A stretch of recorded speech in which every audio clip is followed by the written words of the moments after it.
Ito yung nangyari nung tinahi ko yung dress na to. Sinukat ko yung length, hinati ko siya sa 3. Nag-cut na rin ako ng para sa top ko. Gagawin ko siyang tube. Hindi ko talaga tansya kung gaano kahaba kaya nagka-cut lang ako ng mahabang tela.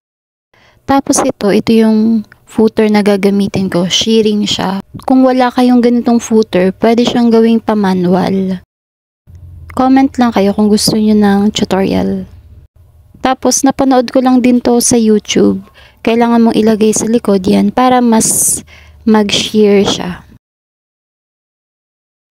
Ito na yun, natapos ko na siya. Ito yung last layer, second layer, tapos ito yung first layer. Chinek ko rin kung okay yung haba niya. Kinabit ko na rin yung garter sa tube. Tsaka inano ko na rin siya, pinagdikit.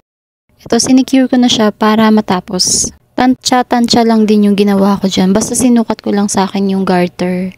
Tapos ayan, konting hatak.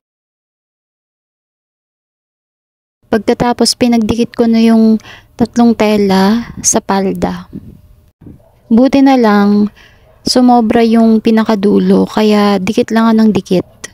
Tapos dito, naisip ko, gawin lang siyang, pagdikitin lang siya, tapos yan, lagyan ng garter. Maya-maya, naano ko na lagyan ng slit.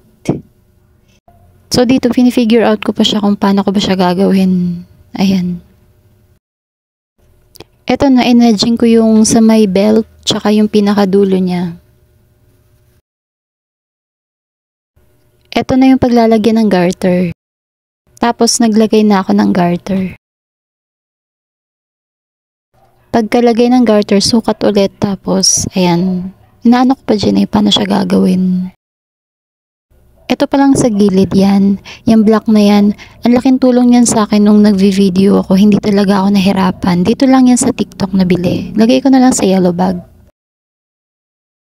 Ang ginawa ko na lang, garterize yung likod. Tapos ito.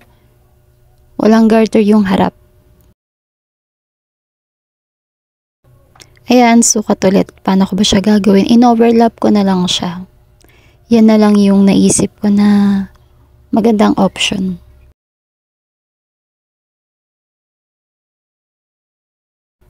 Tapos, sinicure ko na siya. Pinagkabit ko na yung harap, tapos nilock ko na yung mga kailangan ilock sa mga dulo-dulo para malinis siyang tingnan. At ito na yung finished product.